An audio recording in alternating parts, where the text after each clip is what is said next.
BPSC एईडीओ के इस practice set के सीरीज में आज प्रैक्टिस सेट नंबर 20 हम लोग प्रैक्टिस करेंगे। इससे पहले 19 हो चुका है, जो कि आप प्लेलिस्ट में जाकर देख सकते हैं। पहला नंबर क्वेश्चन शुरू करते हैं। जयप्रकाश नारायण किस पार्टी से संबंधित है? तो 1934 में एक पार्टी का स्थापना हुआ था, बिहार कांग्रेस समाजवादी पार्टी। उसके ये महासचिव थे और इसके अध्यक्ष कौन थे? तो आचार्य नरेंद्र देव थे। इसका आंसर हो जाएगा सी, समाजवादी। दूसरा नंबर क्वेश्चन कर रहा है, डिजिटल भुगतान को बढ़ावा देने के लिए आरबीआई द्वारा स्थापित 500 करोड़ के भुगतान अवस्थापना विकास कोष, यानी कि 500 करोड़ का ये भुगतान अवस्थापना विकास कोष है, जिसमें आरबीआई का कितना अंशदान है? तो आरबीआई का 50% अंशदान है, 250 crore. Option number C. Question number 3 पे आते हैं। भारतीय संविधान के अनुच्छेद 370 का संबंध किससे है? तो ये संबंध है जम्मू एंड कश्मीर के राज्य से, और 2019 के अधिनियम के द्वारा इसका जो विशेष प्रावधान था 370 नंबर आर्टिकल और 35A के अंतर्गत इसका जो विशेष प्रावधान था उसको खत्म कर दिया गया। 4 नंबर क्वेश्चन पे आते हैं। संविधान समीक्षा आयोग, जिसे फरवरी 2000 में गठित किया गया था, उसके अध्यक्ष कौन थे? तो इसके अध्यक्ष थे वेंकट चिलैया। और इसमें सरकड़िया क्या थे? आर सरकड़िया। इनके अध्यक्षता में एक आयोग का गठन किया गया था, सरकड़िया आयोग, और ये था केंद्र और राज्य के संबंध के जांच के लिए किया गया था। फातिमा बीबी क्या थी? तो फातिमा बीबी सर्वोच्च न्यायालय के प्रथम महिला न्यायाधीश थी। अगला क्वेश्चन पे आते हैं। क्वेश्चन नंबर 5, हिंद महासागर और लाल महासागर को कौन जल संधि जोड़ता है? तो ये वाब अल मंडेव संधि जोड़ता है। किसको? हिंद महासागर और लाल सागर को। 6 नंबर क्वेश्चन पे आते हैं। हिमालय में कौन से पेड़ लगाए जाते हैं? तो कौन से पेड़ लगाए जाते हैं? ये लगाए जाते हैं बतूल और बुरांस। बतूल को ओक भी कहा जाता है, ओक, और बुरांस जो है ये उत्तराखंड का राजकीय वृक्ष है, और बुरांस का फूल जो है नेपाल का राष्ट्रीय फूल है। चलिए 7 नंबर क्वेश्चन पे आते हैं। भारत छोड़ो आंदोलन का नेतृत्व किसने किया था? तो इसका कोई एक आदमी नेतृत्व नहीं किया था। भारत छोड़ो आंदोलन 8 अगस्त 1942 को प्रारंभ हुआ और 9 अगस्त को महात्मा गांधी समेत जितने भी बड़े बड़े नेता थे भारत के, सबको गिरफ्तार कर लिया गया, और उसके बाद जनता ही इसको संभाली थी। तो इनमें से कोई एक आदमी नहीं संभाला था, इनमें से कोई नहीं। Option number D. बिहार के निम्नलिखित जिलों का आरोही दशकीय जनसंख्या वृद्धि, मतलब 2001 के 2010 के बीच में जनसंख्या वृद्धि किस जिले में सर्वाधिक रहा? तो ये सबसे ज़्यादा मधेपुरा में हुआ था, उससे कम किशनगंज, और उससे कम सिवान। ये टॉप 3 है। Option number B.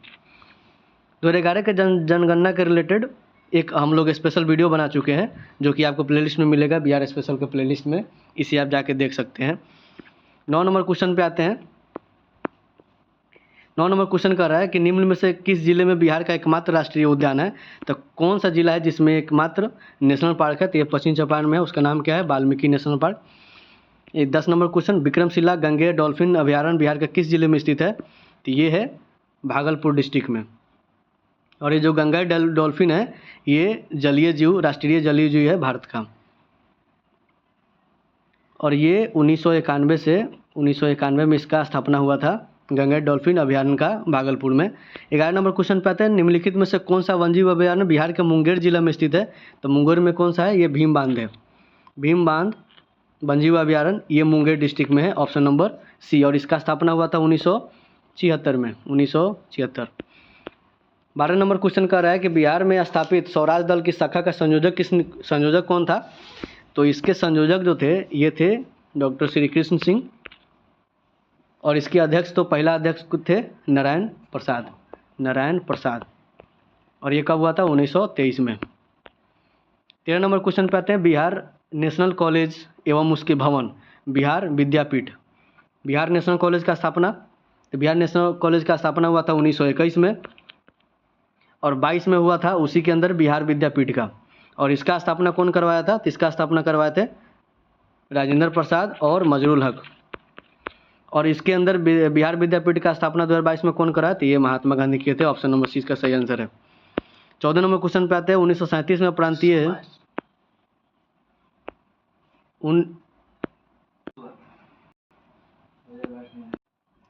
एक बार और देख लीजिएगा, बिहार नेशनल कॉलेज का स्थापना 1921, और इसके अंदर बिहार विद्यापीठ का स्थापना 1922। ये किया गया था राजेंद्र प्रसाद और मजरूल हक के द्वारा, और उसके अंदर जो उसके भवन में बिहार विद्यापीठ का स्थापना हुआ था उसका उद्घाटन किए थे महात्मा गांधी। अगले क्वेश्चन पे आते हैं। 1937 में प्रांतीय स्वायत्तता के अंतर्गत बिहार के प्रथम प्रधानमंत्री कौन थे? तो ये 1937 का जो इलेक्शन हुआ था उसमें कांग्रेस को बहुमत प्राप्ति हुआ था, और मुस्लिम इंडिपेंडेंट पार्टी के जो नेता थे मोहम्मद यूनुस, इनको पहला प्रधानमंत्री बनाया था, जो कि अभी चीफ मिनिस्टर के नाम से जाना जाता है। 15 नंबर क्वेश्चन होता है, बहुविकल्पीय प्रश्नों के उत्तर जांचने हेतु निम्नलिखित में से कौन सा मुख्यतः उपयोग किया जाता है? तो ये OMR शीट का उपयोग किया जाता है, और OMR का फुल फॉर्म क्या होता है? Optical mark reader. Optical mark reader, option number C. 16 number question पे आते हैं, एप्पल। एप्पल का सर्वोत्कृष्ट गुण क्या था? वो क्या था? एक भूस्थैनिक उपग्रह है, और भारत का ये पहला भूस्थैनिक उपग्रह है। इसका फुल फॉर्म क्या है? तो इसका फुल फॉर्म है द एरेनिक पैसेंजर पेलोड एक्सपेरिमेंट, और इसका स्थापना कब हुआ था? तो 1981 में हुआ था। 1981 में इसको लॉन्चिंग किया गया था, और 1983 में ये ख़त्म भी हो गया, बंद भी हो गया। 17 नंबर क्वेश्चन पे आते हैं, किस वैज्ञानिक या चिकित्सक ने पहली बार टीकाकरण की शुरुआत की थी? तो ये कौन किए थे? ये किए थे एडवर्ड जेनर। कब किए थे? तो 1996 में किए थे। और किसका? चेचक का टीका का खोज किए थे ये 1996 में। 18 नंबर क्वेश्चन कर रहा है कि मानव शरीर में निम्नलिखित में से किसका उत्पादन नहीं करता है? यानी कि हमारा शरीर इनमें चारों में से किसका उत्पादन नहीं करता है? तो ये विटामिन का नहीं करता है। विटामिन हम लोग बाहर से लेते हैं, option number B. 19 number question कर रहा है कि मनुष्य के यकृत में ग्लाइकोजेनोलिसिस को उत्तेजित करने के लिए तनावपूर्ण स्थिति में निम्नलिखित में से कौन सा हार्मोन पैदा करता है? तो ये है एड्रेनल, करो या मरो हार्मोन एड्रेनल। 20 नंबर क्वेश्चन कर रहा है कि निम्नलिखित में से कौन रक्त के संचालन में मदद करता है? तो ये करता है थ्रोम्बोसाइट्स, RBC, और ये प्रतिरक्षा तंत्र में भी सहयोगी होता है, और ये रक्त के संचालन में भी उपयोगी होता है। कौन? Lymphocyte, option number A. अगले नंबर क्वेश्चन पे आते हैं, पुष्प का वह हिस्सा जो वास्तव में फल बनाता है वो क्या कहलाता है? वो कार्पल्स होता है। वो कार्पल जो है वास्तव में फल बनाता है। पाइन, फर, स्प्रू, सेलार, लार्च एवं साइकस आदि मशहूर लकड़ी उत्पादन पौधे में से बहुत से भारत में पहाड़ी क्षेत्र में भी पाए जाते हैं। ये सभी क्या कहलाते हैं? ये अनावृत बीजी कहलाते हैं, यानी कि जिम्नोस्पर्म कहलाते हैं। इसके जो बीज होता है उस पर कोई कवर नहीं होता है, ऑप्शन नंबर बी। निम्नलिखित में से सामान्य पौधा के चुनिए। तो इस चारों में से फर्न जो है वो सामान्य पौधे हैं। किसी परमाणु नाभिक का आइसोटोप वह नाभिक है जिसमें क्या होता है? तो प्रोटॉन की संख्या वही होती है, परंतु न्यूट्रॉन की संख्या में भिन्न हो जाता है, तो उसको क्या कहा जाता है? आइसोटोप्स कहा जाता है। 25 नंबर क्वेश्चन कर रहा है, निम्नलिखित में से कौन नीले लिटमस पेपर को लाल बदल देता है? लाल में बदल देगा। तो नीला को यानी कि ब्लू को रेड में कौन बदलेगा? तो एसिडिक बदलेगा। इसमें एसिडिक कौन है? तो विनेगर है, सिरका है, option number B. 26 number question कह रहा है कि निम्नलिखित में से किसकी ऑक्टेन संख्या 0 है? तो इसमें सभी ऑक्टेन है, ये न्यू ऑक्टेन है, ये आइसो ऑक्टेन है, ये एन ऑक्टेन है, इनमें से कोई नहीं, ऑप्शन नंबर ई। क्रमिक पोषी स्तर में विषाक्त पदार्थों की सांद्रता में वृद्धि को क्या कहा जाता है? कि जैव आवर्धन कहा जाता है। क्रमिक पोषी स्तर में विषाक्त पदार्थों की सांद्रता में वृद्धि को जैव आवर्धन कहते हैं हम लोग। प्रत्येक पोषी स्तर पर गैर अपघटीय रसायनों के लगातार रासायनिक संचय की प्रक्रिया को क्या कहते हैं? तो इसको भी जैव आवर्धन ही कहते हैं। कोलीफार्म क्या है? तो कोलीफार्म बोलते हैं प्राणियों के पाचन नाल में उपस्थित बैक्टीरिया। हमारे शरीर में भी ये लार्ज इंटेस्टाइन में पाया जाता है, कोलीफार्म। 30 नंबर क्वेश्चन कर रहा है कि खाने के डिब्बा में जिंक के बजाय टीन की परत चढ़ाई जाती है, क्योंकि टीन जो होता है ना वो कम क्रियाशील होता है जिंक के बजाय, और टीन जो है वो रिएक्शन करके वो विषैला पदार्थ भी बना सकता है, क्योंकि भोजन में थोड़ा सा एसिडिक होता है। तो इसका आंसर हो जाएगा सी। टीन की तुलना में जिंक अधिक प्रतिक्रियाशील होता है, अधिक रिएक्टिव होता है। निम्न में से कौन से पीतल के अपघटक है? तो इसका फॉर्मूला होता है पीताजी। पीतल, तांबा, जिंक। तांबा होता है 70%, जिंक होता है 30%। तो ऑप्शन हो जाएगा इसका ए, तांबा और जस्ता। जिंक मतलब जस्ता। निम्नलिखित में से किस रसायन के कारण पटाखा फूटने में चमकदार लाल रंग दिखाई देते हैं? तो लाल रंग किसके द्वारा दिखाई देते हैं? तो ये होता है स्ट्रोंशियम के कारण। वहीं अगर ब्लू रंग पूछ देता है, सॉरी ग्रीन पूछ देता है, हरा रंग ग्रीन, तो ये हो जाता है बेरियम के कारण, बेरियम। इसका आंसर हो जाएगा स्ट्रोंशियम, लाल स्ट्रोंशियम और ग्रीन बेरियम। ग्रेफाइट और हीरे के बारे में निम्नलिखित में से कौन सा कथन सत्य है? ये दोनों कार्बन के अवरूप है और इसका रासायनिक प्रक्रिया सेम होगा। ये दोनों एक समान रासायनिक प्रक्रिया से गुजरते हैं। दो न्यूरॉन के बीच के गैप को क्या कहा जाता है? तो दो न्यूरॉन के बीच के गैप को बोलते हैं सिनॉप्स। Option number D.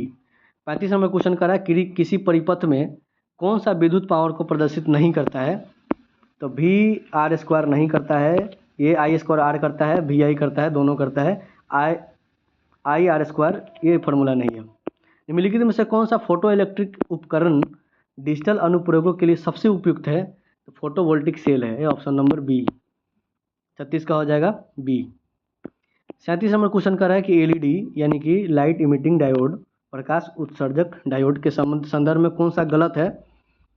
तो इसमें पारा यूज नहीं होता है, इसमें एलईडी में पारा यूज नहीं होता है। ऑप्शन नंबर सी इसका गलत है। बाकी ये प्रकाश स्रोत का कम खपत करता है, सही बात है। प्रकाश बल्ब में अधिक अवधि तक कार्य करता है, सही बात है।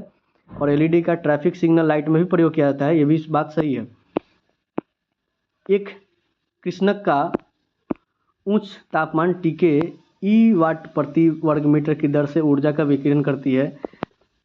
जब T/3 के तापक्रम कर दिया जाए, यानी कि टेम्परेचर को 1/3 कर दिया जाए, तो विकिरित ऊर्जा यानी कि वाट प्रति वर्ग मीटर में क्या होगी? तो इसका एक फॉर्मूला, इसका ई जो होता है ये डायरेक्टली प्रोपोर्शन होता है टेम्परेचर के घात 4 से, यानी कि टेम्परेचर का पावर 4 से। तो अगर टेम्परेचर को 1/3 कर दिया गया है तो इसका 3 का पावर 4 इक्वल टू ई के ई बटा 81। 3 का पावर 4 क्या होता है? 81 होता है। Option number C. एक बरसाती दिन में, तो 39 पूछ रहा है कि एक बरसाती दिन में क्या होता है? तो शुष्क बल्ब जो तापमापी होता है वो आर्द्र बल्ब तापमापी की तुलना में ज़्यादा माप दिखाता है। और ये दोनों क्या मापता है? तो दोनों मापता है रिलेटिव ह्यूमिडिटी यानी कि सापेक्ष आर्द्रता। 40 नंबर क्वेश्चन कर रहा है कि एक हिम नदी का आधार पिघलता है पर उसके शीर्ष नहीं। एक हिम नदी का आधार पिघलता है पर उसका शीर्ष नहीं पिघलता है। 40 नंबर क्वेश्चन का हो जाएगा। ये आधार दाब के कारण, दाब अधिक होने के कारण गलनांक में कमी हो जाती है। जब प्रेशर बढ़ता है तो जो गलनांक है वो कम हो जाता है और इसी कारण हिम नदी का आधार पिघलता है पहले, शीर्ष बाद में पिघलता है। ऑप्शन नंबर सी इसका सही आंसर हो जाएगा। भारत में निम्नलिखित में से कौन सा बैंक मुद्रा निर्गत करता है?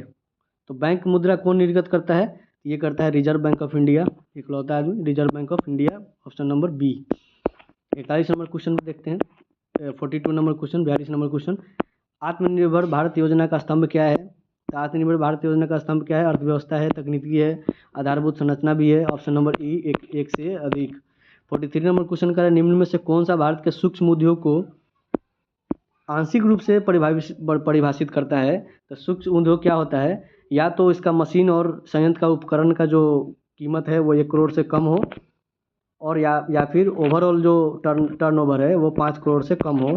तो ऑप्शन नंबर ए हो जाएगा, 1 करोड़ से कम। क्या? तो संयंत्र और मशीनरी उपकरण में का अधिक निवेश 1 करोड़ से कम होना चाहिए, 1 करोड़ से ज़्यादा नहीं होना चाहिए। और टर्नओवर 5 करोड़ से ज़्यादा नहीं होना चाहिए। Option number A. 44 number question कर रहा है कि महालनोबिस भारी उद्योग विकास मॉडल के विपरीत प्रस्तावित मजदूरी माल विकास मॉडल के मुख्य लेखक कौन थे? तो ये लेखक थे प्रोफेसर ब्रह्मानंद। 44 का हो जाएगा प्रोफेसर ब्रह्मानंद, और इनके साथ से CN वकील।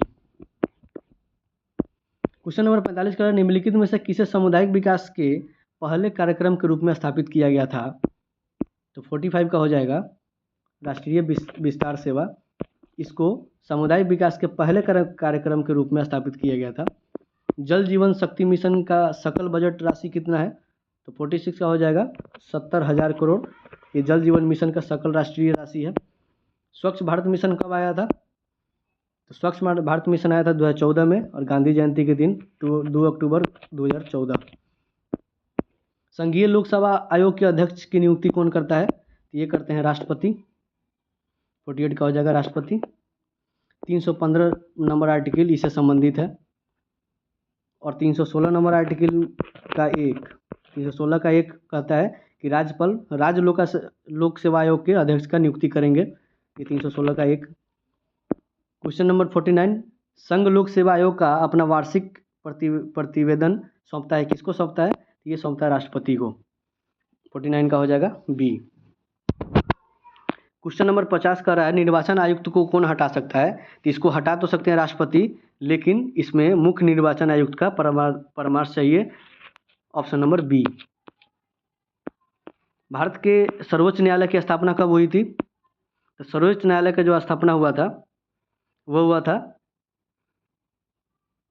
51 नंबर क्वेश्चन हो जाएगा डी, यानी कि संसद अधिनियम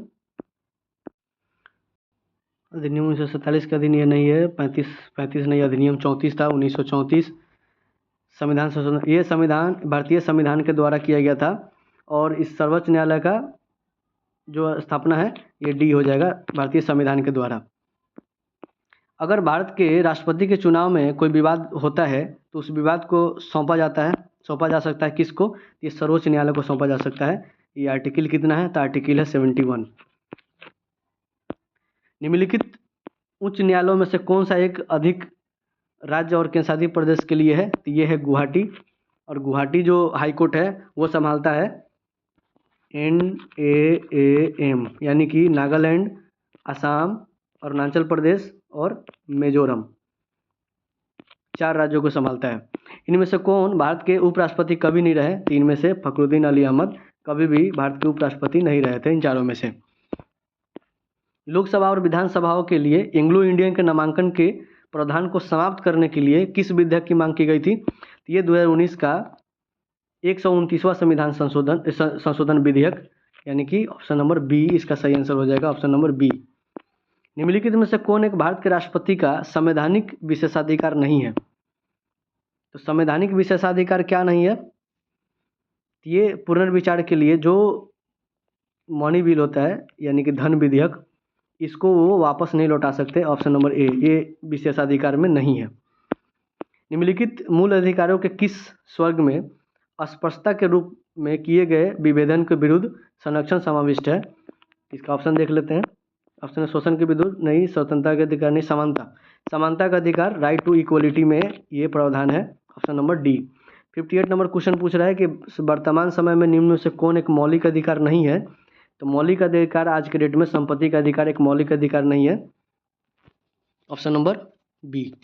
निम्नलिखित में से कौन सा भारत के संविधान के अनुच्छेद 39 के दिए निर्देश सिद्धांतों का हिस्सा नहीं है? तो इसका कौन हिस्सा नहीं है? तो 39 नंबर आर्टिकल में क्या कहता है?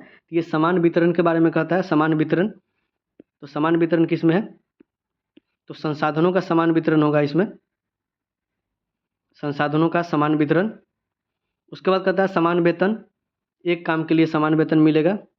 और तीसरा बात करता है वर्कर का प्रोटेक्शन का, वर्कर के प्रोटेक्शन, यानी कि मजबूर नहीं कर सकते आप किसी भी व्यवसाय के लिए।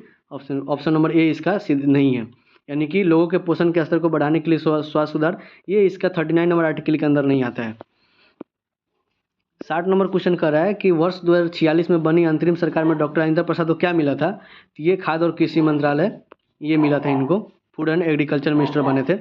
61 नंबर क्वेश्चन कर रहा है कि जवाहरलाल नेहरू की अस्थायी सरकार में श्रम मंत्री कौन थे? तो ये थे जगजीवन राम, बापू जगजीवन राम को जवाहरलाल नेहरू की अस्थायी सरकार में श्रम मंत्री दिया गया था, ऑप्शन नंबर सी। केवल संविधान सभा के सदस्यों के चुनाव में भाग लेने वाले भारत की वयस्क आबादी के मतदाताओं का प्रभावी प्रतिशत क्या था? तो उस समय था 10 से 15%, मात्र 10 से 15% लोगों ने वोट किया था। रेडियस प्रजाति माता पिता को देखभाल दर्शाती है किस ढंग से? ये दर्शाती है मीठे पानी के शंभू को जिम्मेदारी हस्तांतरित करके, हैंड ओवर करके, ये देखभाल दर्शाती है। 63 का हो जाएगा ए। 64 नंबर क्वेश्चन कर रहा है कि कौन से गैस अपने ग्रीन हाउस प्रभाव में से ग्लोबल वार्मिंग में योगदान करती है। तो ये है carbon dioxide, nitrous oxide, methane, तीनों करता है। ऑप्शन नंबर 1 से अधिक, ऑप्शन नंबर डी। इसमें प्रमुख होता है कार्बन डाइऑक्साइड। निम्नलिखित में से कौन सा विश्व के सुप्रचारित वन्यजीव अभयारण्य है जिसमें 1973 में शुरू किया गया था। ये प्रोजेक्ट टाइगर जो है 1973 में शुरू किया गया था। 65 का हो जाएगा बी। 66 नंबर क्वेश्चन का निम्नलिखित में से कौन सा गैस वातावरण प्रदूषक मानी जाती है। तो इसमें से इन चारों में से सल्फर डाइऑक्साइड को प्रदूषक गैस माना जाता है, सल्फर डाइऑक्साइड। बायोडिग्रेडेबल अपशिष्ट को आमतौर पर किसकी मदद से उपयोगी पदार्थ में बदला जा सकता है। तो ये काम बैक्टीरिया करती है और एरोबिक अपघटन करती है, वो एरोबिक क्रिया के द्वारा। 67 का हो जाएगा ए। कणीय तत्व क्या है। तो ये कणीय तत्व क्या होता है, ये वायु प्रदूषक होता है, एयर पार्टिकल।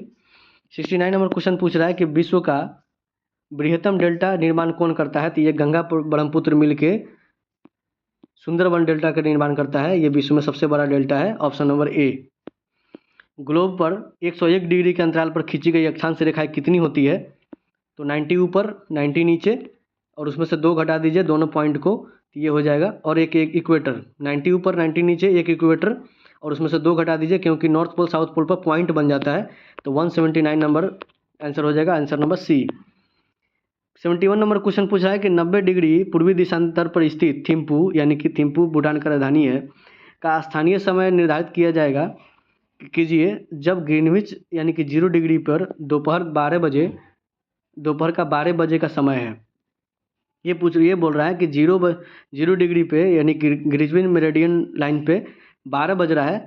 तो थिम्पू जो कि 90 डिग्री पूर्व देशांतर पर स्थित है, उसका टाइम निकालिए। तो 1 डिग्री में 4 मिनट होता है। तो इस तरह 90 डिग्री में 360 मिनट हो जाएगा, जो कि 6 घंटा के बराबर है। और ये पूर्वी देशांतर पर है इसलिए आगे होगा, यानी कि जहाँ पे 12 बज रहा है तो ये आगे होकर चल करके ये 6 बज चुका होगा। कहाँ पे, थिम्पू में, ऑप्शन नंबर ए। निम्नलिखित में से किस राज्य में से कर्क रेखा नहीं गुजरती है। तो कर्क रेखा गुजरती कहाँ से है। ये गुजरती है गुजरात, राजस्थान, मध्य प्रदेश, छत्तीसगढ़, झारखंड, पश्चिम बंगाल, त्रिपुरा और मिजोरम। तो इसमें से उड़ीसा आंसर नहीं होगा, उड़ीसा से नहीं गुजरती है। 73 नंबर क्वेश्चन पे आते हैं। 73 नंबर क्वेश्चन कर रहा है कि अड्डू प्राल द्वीप किस महासागर में स्थित है। तो ये हिंद महासागर में है और ये जो आइलैंड है ये पड़ता है कहाँ, मालदीव्स में। निम्नलिखित सागरों में से कौन औसत लवणता सर्वाधिक है। तो डेड सी, मृत सागर में सर्वाधिक लवणता है। रूस का सेंट पीटर्सबर्ग शहर किसके तट पर स्थित है। ये जो सेंट पीटर्सबर्ग शहर है ये रूस का सांस्कृतिक राजधानी है और ये किसके तट पे है। ये है फिनलैंड के खाड़ी पे स्थित है। इनमें से कोई नहीं, ऑप्शन नंबर ई। 76 नंबर क्वेश्चन कर रहा है कि मुंबई और नई मुंबई को जोड़ने वाले अटल सेतु की कुल लंबाई कितनी है। तो अटल सेतु का लंबाई है 21.8 किलोमीटर, 21.8, बी नंबर ऑप्शन सही है। इल्मेनाइट जो कि भारतीय तट रेखा के साथ व्यापक रूप से वितरित है, इसका खनिज है, ये किसी से खनिज है। तो ये खनिज है टाइटेनियम का और केरला में अधिक पाया जाता है। ये भूमिगत कोयले का दहन किस राज्य में हो रहा है। तो लगभग 100 वर्षों से कोयला जल रहा है। कहाँ पे, झारखंड के झरिया में, ऑप्शन नंबर सी। निम्नलिखित राज्यों में से किसे तांबा का इसका सबसे बड़ा भंडारण माना जाता है। तो तांबा का लगभग 50% से भी ज़्यादा भंडारण सिर्फ राजस्थान में है, ऑप्शन नंबर ए। निम्नलिखित में से कौन सी उथली झील है। उथली झील वो होता है जो रेगिस्तान में पवन के अपघर्षण से बना होता है और इसका गहराई बहुत कम होता है। वो बनने के बाद जब वर्षा होता है तो उसमें पानी जो है वो भर जाता है और ये होता है खारी झील, ये साल्ट लेक होता है। प्राचीन काल में गंगा के दक्षिणी क्षेत्र को क्या कहा जाता था।